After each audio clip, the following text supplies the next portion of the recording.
Bueno, hermanos, continuamos con la prédica entonces, siguiendo la serie de prédicas del libro o de la primera carta de Pablo a los tesalonicenses.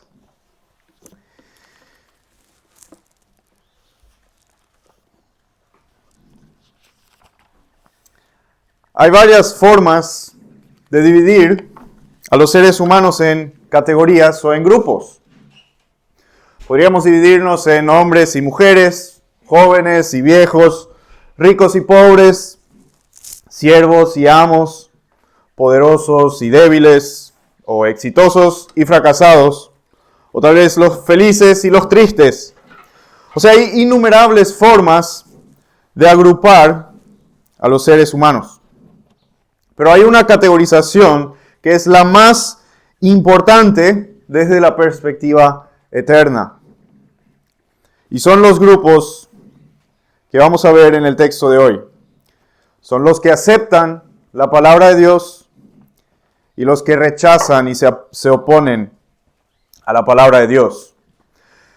Estas categorías separan entre vida y muerte, entre bendición y maldición, entre gloria eterna y condenación eterna. Esta distinción es infinitamente más importante que cualquier otra de las mencionadas, porque está relacionada con nuestro estado ante nuestro Creador. Define si estamos en paz con el Señor o en enemistad con Él. Define si formamos parte o no de su reino eterno. Y cada persona que ha escuchado el Evangelio se encuentra en una de estas dos categorías o en uno de estos dos grupos que menciona el texto de hoy, dependiendo de la reacción o de la respuesta que esta persona tiene al escuchar la palabra de Dios. Así que acompáñenme al texto de hoy en 1 Tesalonicenses capítulo 2, los versículos 13 al 16. 1 Tesalonicenses capítulo 2, versículos 13 al 16. Ahí leemos lo siguiente. Por esto también nosotros, sin cesar, damos gracias a Dios de que cuando recibieron la palabra de Dios, que oyeron de nosotros, la aceptaron no como palabra de hombres, sino como lo que realmente es, la palabra de Dios, la cual también hace su obra en ustedes los que creen. Pues ustedes, hermanos, llegaron a ser imitadores de las iglesias de Dios en Cristo Jesús que están en Judea, porque también ustedes padecieron los mismos sufrimientos a manos de sus propios compatriotas, tal como ellos padecieron a manos de los judíos. Estos mataron tanto al Señor Jesús como a los profetas, y a nosotros nos expulsaron y no agradan a Dios, sino que son contrarios a todos los hombres, impidiéndonos hablar a los gentiles para que se salven, con el resultado de que siempre llenan la medida de sus pecados. Pero la ira de Dios ha venido sobre ellos hasta el extremo. Hasta aquí el texto que queremos observar hoy, y vemos aquí dos grupos de personas y cómo estos dos grupos reaccionaron al escuchar el Evangelio. Y de cada uno de estos grupos, Pablo presenta tres características en este texto. Así que veamos en mayor detalle lo que dice. Antes de ir directamente a las características de estos grupos, tenemos que observar algo muy importante. Y ya lo encontramos al inicio, en el versículo 13, donde Pablo expresa su agradecimiento en el lugar correcto, o sea, directamente ante Dios. Porque él dice, por esto también nosotros sin cesar damos gracias a Dios. ¿De qué está dando gracias? De que cuando recibieron la palabra de Dios que oyeron de nosotros, ellos la aceptaron, o sea, que creyeron. Y la aceptaron no como palabra de hombres, sino como palabra de Dios. Desde el inicio ya de toda esta carta que vamos estudiando, vemos que Pablo no para de expresar su agradecimiento ante Dios por la situación espiritual de los tesalonicenses. Y aquí nuevamente él expresa su profundo agradecimiento por la obra que Dios está haciendo en ellos. Y es muy importante resaltar esto, que es Dios el que obró estas cosas en los tesalonicenses. No lo hicieron con sus propias fuerzas o con su propia sabiduría o con su propia bondad, sino que Dios les extendió su gracia. Por eso Pablo agradece a Dios. Y luego encontramos tres causas por las que Pablo está agradecido. Y estas son las tres cosas que también caracterizan a estos hermanos tesalonicenses. En primer lugar, recibieron la palabra de Dios. O sea, recibieron el Evangelio. Significa que creyeron en el Evangelio. En segundo lugar, leemos ahí que imitaron a otras iglesias ejemplares. O sea, su fe produjo obras o resultados, frutos en ellos, hasta el punto que imitaron a otras iglesias. Y como tercer punto de este primer grupo, vemos que perseveraron en medio de la persecución. O sea que su fe fue probada por las tribulaciones de la gente que los perseguía. Entonces veamos en detalle estas tres causas por la gratitud de Pablo. En primer lugar, recibieron la palabra. Reconocieron que el mensaje predicado no era de hombres, que no era algo que Pablo se inventó, y también el mensaje que recibieron no era comparable con alguna sabiduría humana de los filósofos de esa época, de esa región. Recordemos que Tesalónica era una ciudad muy importante en esa zona, era un centro comercial importante y estaba lleno de religiones paganas, de todo tipo de sabidurías, de filosofías del mundo. Y estos hermanos tesalonicenses estaban en ese contexto, pero habían reconocido que lo que Pablo y los colegas les habían predicado era realmente la palabra de Dios. Las palabras venían directamente de Dios, aunque Dios haya usado mensajeros o evangelistas o apóstoles, en este caso a Pablo y sus colegas. Y Pablo eso también a los Gálatas, por ejemplo, lo dice también de forma más explícita, que su mensaje no viene de hombres. En Gálatas 1, 11 y 12 dice: pues quiero que sepan, hermanos, que el evangelio que fue anunciado por mí no es según el hombre, pues ni lo recibí de hombre, ni me fue enseñado, sino que lo recibí por medio de una revelación de Jesucristo. La fuente del evangelio siempre es Dios, aunque el mensaje lo transmita otra persona. Eso siempre es verdad cuando Dios habla a través de mensajeros, y hasta en el día de hoy. Cuando nosotros, por ejemplo, hablamos a un incrédulo de la Biblia, de las Escrituras, le compartimos el Evangelio, cuando le hablamos del pecado, de su rebelión contra Dios, de los atributos de Dios, de su amor, de su santidad, de su justicia, de su ira, y cuando hablamos del sacrificio de Cristo, y cuando hablamos de que Dios manda a todos los hombres a arrepentirse y a creer en Cristo, si compartimos este mensaje con un incrédulo, esa persona no va a quedarse pensando en su relación con nosotros. Va a tener que pensar en su relación directamente con Dios.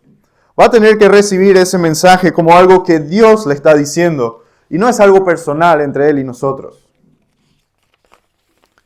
Nosotros solamente transmitimos el mensaje, pero el origen de este mensaje es directamente Dios en su palabra. Por eso nosotros predicamos de la Biblia y no de nuestras propias experiencias o de nuestra propia filosofía o nuestra propia sabiduría. Entonces, eso solamente como un paréntesis antes de entrar directamente a lo que son las tres características de este primer grupo.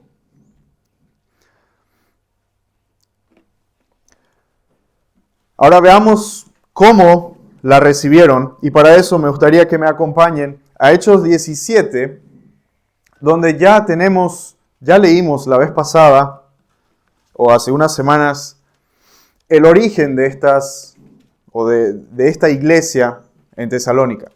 En Hechos 17, los primeros versículos, tenemos la narrativa de cómo fueron los primeros tiempos de estos hermanos.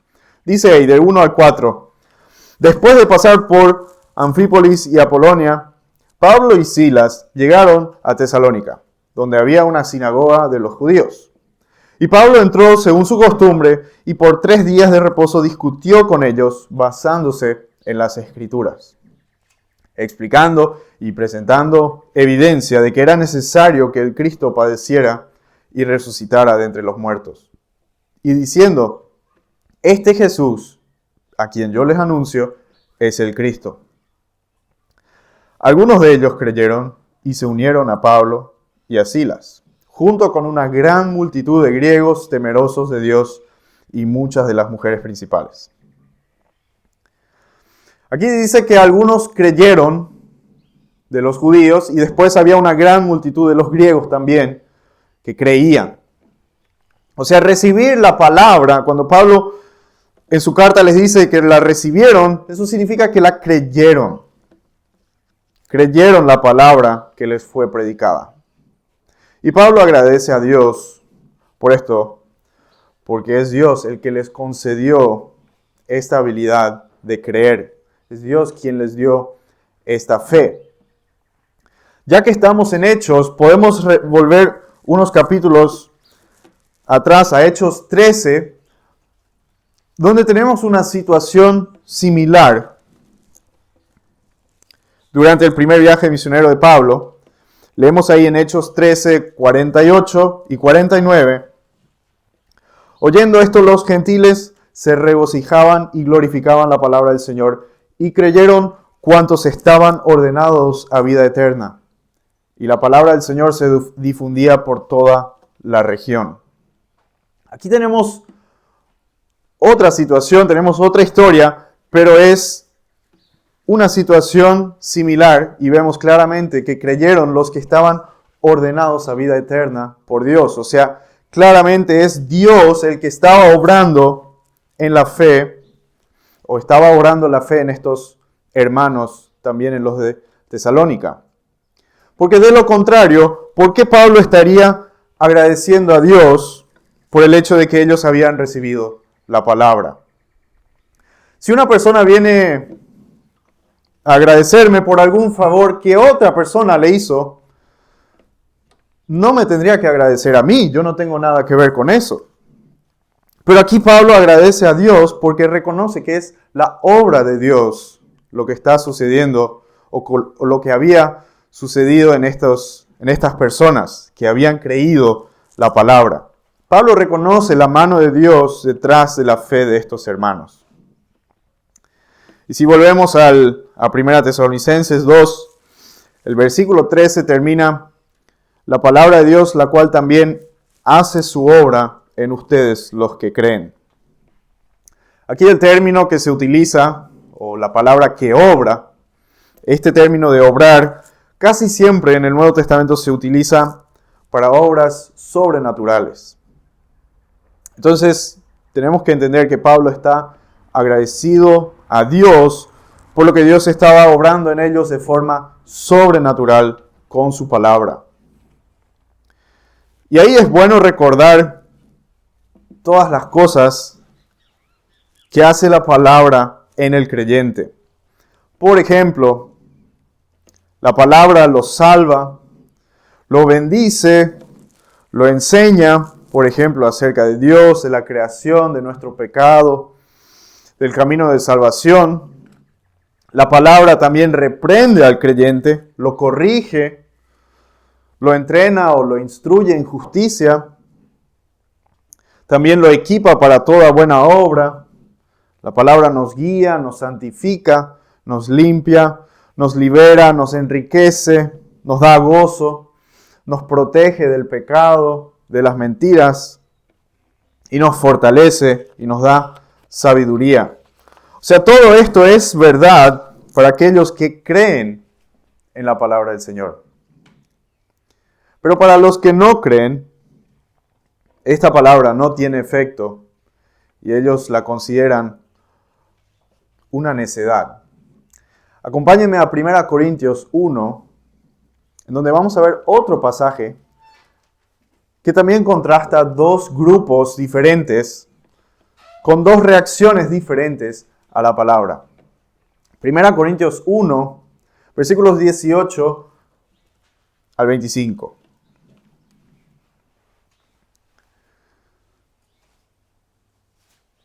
Porque la palabra de la cruz es necedad para los que se pierden, pero para nosotros, los salvos, es poder de Dios.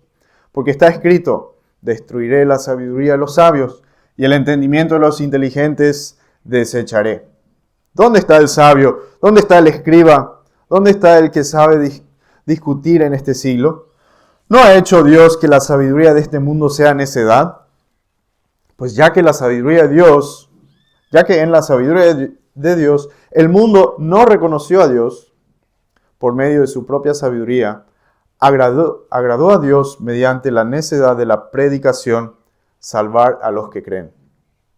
Porque en verdad los judíos piden señales y los griegos buscan sabiduría. Pero nosotros predicamos a Cristo crucificado, piedra de tropiezo para los judíos y necedad para los gentiles. Sin embargo, para los llamados, tanto judíos como griegos, Cristo es poder de Dios y sabiduría de Dios. Porque la necedad de Dios es más sabia que los hombres y la debilidad de Dios es más fuerte que los hombres. Aquí en este texto, en estos versículos, también vemos este fuerte contraste entre la palabra de Dios y la sabiduría del mundo. Y vemos cómo estos dos grupos reaccionan ante la palabra. Para unos es necedad, a los ojos del mundo es algo necio, pero para los creyentes la palabra de Dios es todo, es suficiente, es infinitamente valiosa y todo lo que necesita el creyente para depositar su esperanza en Cristo. Entonces, como primera característica de este grupo, de los tesalonicenses, podemos decir que ellos recibieron la palabra de Dios, o sea, creyeron en ella. Y ese es el primer motivo de agradecimiento de Pablo. Ahora, si volvemos al texto, hay un segundo motivo de agradecimiento que Pablo menciona ahí. En el versículo 14, 1 Tesalonicenses 2, 14, dice, pues ustedes, hermanos, llegaron a ser imitadores de las iglesias de Dios en Cristo Jesús que están en Judea. O sea, los hermanos tesalonicenses no solo habían recibido la palabra, sino que también la llevaron a la práctica. La palabra tuvo un efecto en ellos, obró en ellos. Por ejemplo, lo vimos en los capítulos anteriores, llevaron la palabra a otras personas, no solamente de esa ciudad, sino también de toda esa zona alrededor de Tesalónica. Estaban predicando el evangelio a otros. Es uno de los ejemplos de donde vemos cómo ellos imitaron a las iglesias que estaban en Judea. No tenemos todos los detalles o ni siquiera muchos detalles sobre cómo exactamente estaban imitando o cómo las iglesias de Judea eran un ejemplo para ellos. Pero Pablo aquí menciona que imitaron el buen ejemplo de estas iglesias ante la oposición.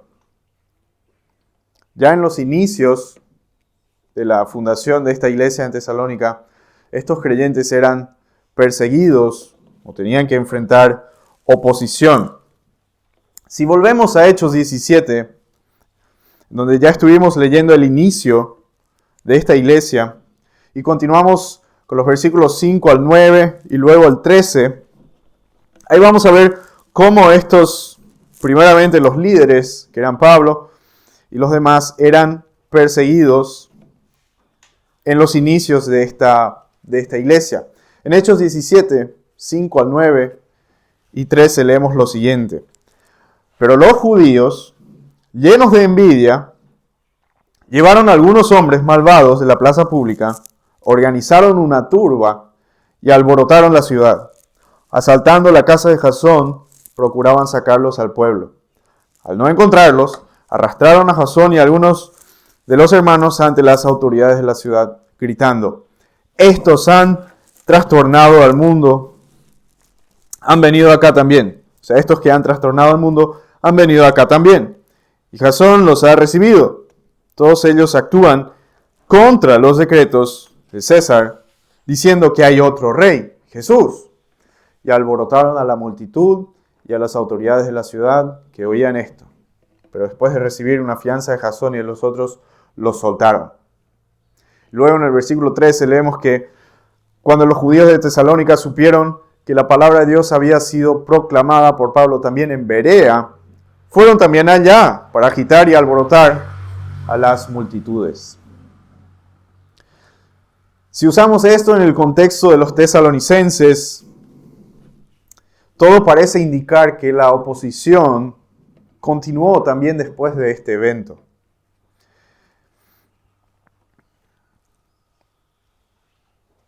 Pueden quedarse en el libro de Hechos porque vamos a ver otra situación en la que los judíos se oponían, o cómo los judíos se oponían a Pablo y su predicación del Evangelio.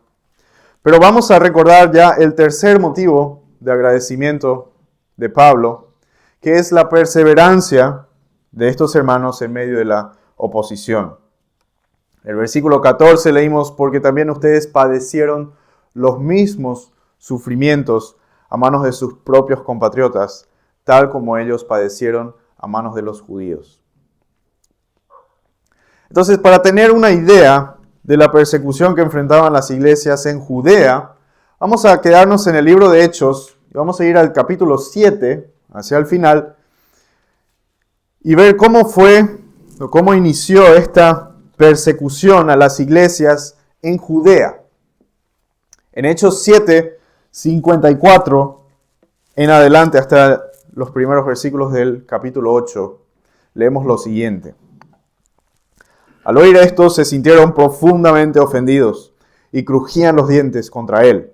Pero Esteban, lleno del Espíritu Santo, fijos los ojos en el cielo, vio la gloria de Dios y a Jesús de pie a la diestra de Dios. Y dijo: veo los cielos abiertos y al Hijo del Hombre de pie a la diestra de Dios. Entonces ellos gritaron a gran voz y tapándose los oídos se lanzaron a una contra él. Echándolo fuera de la ciudad, comenzaron a apedrearlo. Y los testigos pusieron sus mantos a los pies de un joven llamado Saulo. Y mientras lo apedreaban, Esteban invocaba al Señor y decía: Señor Jesús, recibe mi espíritu.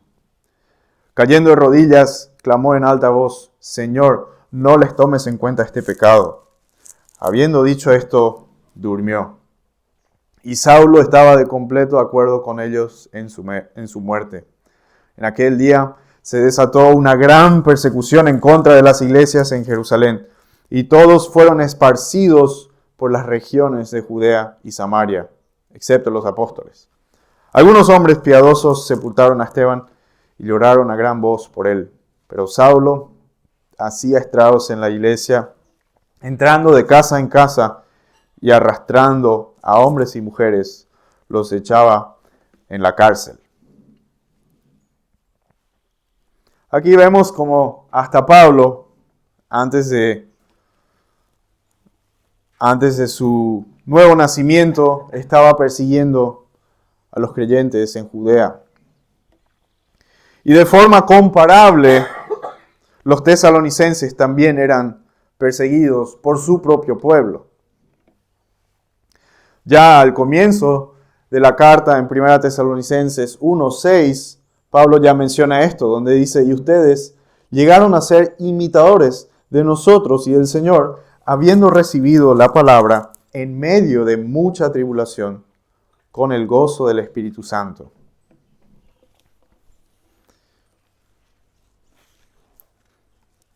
Pero a pesar de esta tribulación, a pesar de las persecuciones, los hermanos tesalonicenses tenían el gozo del Espíritu Santo. Y eso claramente es motivo de agradecimiento para Pablo. O sea, resumiendo las tres características de este primer grupo que encontramos en el texto, ellos recibieron la palabra, imitaron a otras iglesias y perseveraron a pesar de la persecución. Ahora, vayamos al segundo grupo que Pablo menciona en este texto. El grupo que se opone al Evangelio o que busca frenar su avance. Volvamos al capítulo 2, versículos 15 y 16. Estos, o sea, los judíos, mataron tanto al Señor Jesús como a los profetas, y a nosotros nos expulsaron, y no agradan a Dios, sino que son contrarios a todos los hombres, impidiéndonos hablar a los gentiles para que se salven, con el resultado de que siempre llenan la medida de sus pecados. Pero la ira de Dios ha venido sobre ellos hasta el extremo. Los judíos a los que Pablo se está refiriendo aquí, obviamente él no se está refiriendo a todo judío que existía en toda la historia de la humanidad. Siempre hubo también creyentes entre los judíos, pero él se está refiriendo a ese grupo que se oponía al Señor y a su palabra. Se está refiriendo a los judíos que confiaban en su propia religiosidad o en sus propias tradiciones, en sus leyes y sus ceremonias religiosas.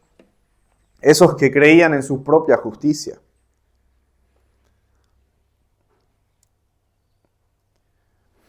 Otro ejemplo de esta actitud que tenían los judíos, ya que estábamos bastante en el libro de Hechos, podemos leer Hechos 13, 42 al 50, donde vemos otra situación en la que los judíos rechazan la predicación de la palabra.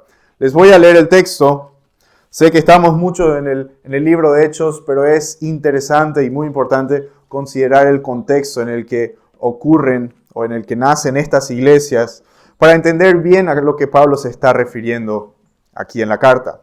En Hechos 13, 42 en adelante dice lo siguiente: al salir Pablo y Bernabé, la gente les rogaba que el siguiente día de reposo les hablaran de estas cosas. Terminada la reunión de la sinagoga, muchos de los judíos y los prosélitos temerosos de Dios siguieron a Pablo y a Bernabé, quienes hablándoles les instaban a perseverar en la gracia de Dios. El siguiente día de reposo, casi toda la ciudad se reunió para oír la palabra del Señor.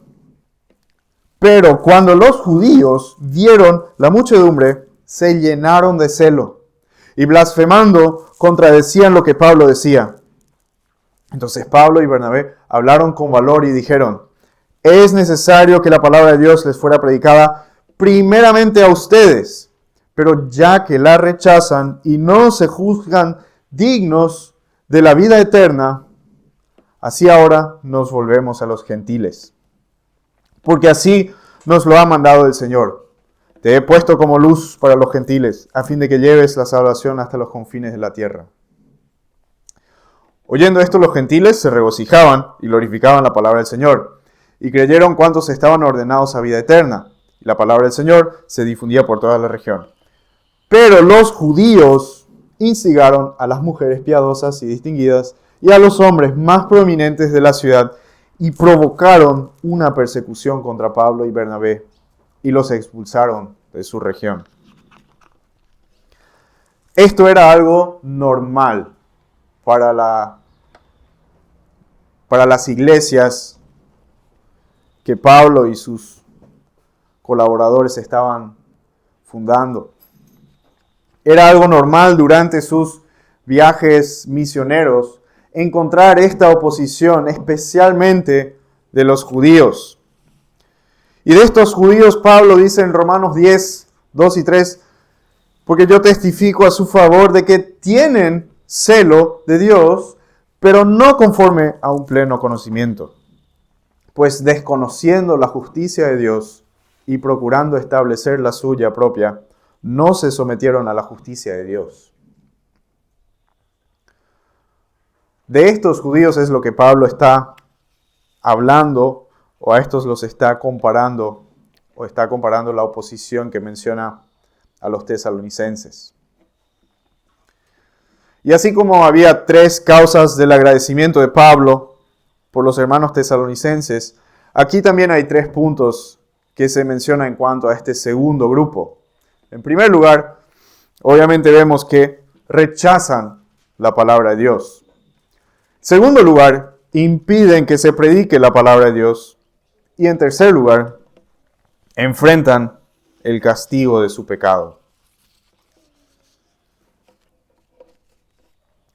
A lo largo de la historia del pueblo judío, estos constantemente habían rechazado la palabra de Dios. Y eso es evidente porque mataron a sus profetas, y es especialmente evidente porque mataron al Mesías.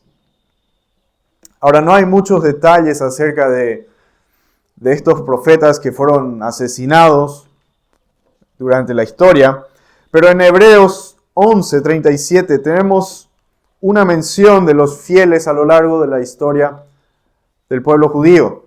Ahí dice el autor, fueron apedreados, aserrados, tentados, muertos a espada, anduvieron de aquí para allá, cubiertos con pieles de ovejas y de cabras, destituidos, afligidos, maltratados. Está hablando de los fieles del pueblo judío que a lo largo de la historia fueron perseguidos por su propio pueblo. Entonces tenemos aquí Pablo mencionando estas 3 características.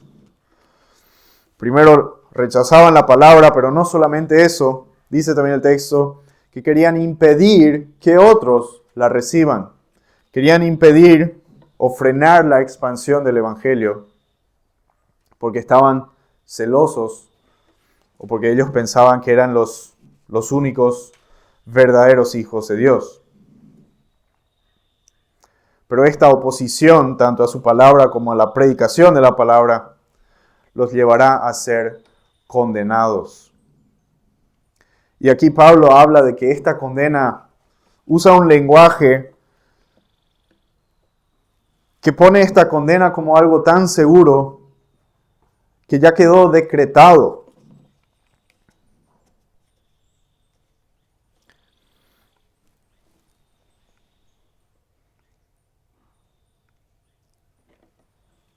Es un lenguaje muy similar al que encontramos también en Juan capítulo 3.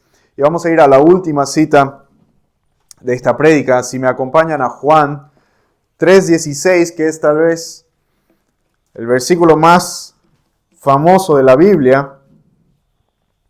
Y vamos a ver algunas similitudes con el texto que hemos visto hoy. Juan 3:16, porque de tal manera amó Dios al mundo que dio a su Hijo unigénito, para que todo aquel que cree en Él no se pierda, sino que tenga vida eterna. Es un hermoso pasaje lleno de esperanza para los que creen. Y claramente aquí se refiere al primer grupo de personas, a ese grupo que acepta la palabra, que recibe y cree el Evangelio. Pero si continuamos el texto, en 18 leemos acerca del otro grupo. El que cree en Él no es condenado, pero el que no cree ya ha sido condenado, porque no ha creído en el nombre del unigénito Hijo de Dios. Aquí nuevamente vemos una formulación igual a la que Pablo usa, donde habla de que la condena de los que no creen ya es un hecho. Es muy similar a lo que Pablo a cómo Pablo lo formula a los tesalonicenses. Entonces, resumiendo la prédica, podemos ver claras distinciones entre estos dos grupos, los que aceptan la palabra y los que la rechazan. Por lo tanto, la palabra de Dios no debe ser tomada a la ligera. No es un simple libro de sugerencias o de buenos principios, sino que es poder para salvación a los que creen. Y los que creemos y obedecemos la palabra, vamos a perseverar hasta la gloria eterna con nuestro Señor. Pero los que rechazan la palabra y los que ponen obstáculos a los que la predican, sufrirán eterna condenación. Es mi deseo para nosotros que podamos caracterizarnos con lo que leímos de este primer grupo, ¿no? Ya sabemos que hemos recibido la palabra, pero tenemos que quedarnos también en la palabra. Tenemos que mantenernos firmes en ella, estudiarla, profundizarla, aplicarla constantemente en nuestras vidas. No crean nunca que van a llegar al punto en el que, bueno, ya me sé toda la Biblia, ahora voy a empezar a leer otros libros. No, la palabra siempre va a tener sabiduría adicional para nosotros, siempre vamos a poder nutrirnos de ella y es algo que debemos hacer y espero que nos podamos caracterizar como iglesia de eso. Vamos a orar al Señor. Padre, te damos gracias por el texto que pudimos estudiar hoy. Pedimos que nos ayudes constantemente a vivir en tu palabra, a leerla, a meditar en ella y también a aplicarla en nuestras vidas, que pueda dar un fruto, que puedan surgir buenas obras de esta obra que tú hiciste en nosotros, que de nuestra salvación salga un fruto agradable a ti, Señor, un fruto que pueda edificar a la iglesia, que pueda edificar a otros creyentes y que el Evangelio también se pueda expandir en nuestra boca, pedimos que nos des coraje y ánimo, mucha valentía para predicar tu palabra en todas las situaciones. Y pedimos que tú seas glorificado en esta iglesia, que tú seas glorificado en nuestras vidas y que las personas, que el mundo que nos ve pueda reconocer que somos tus hijos, Señor, y que en ti, Señor, y solamente en ti hay esperanza para gloria y vida eterna. En el nombre de Jesús, amén.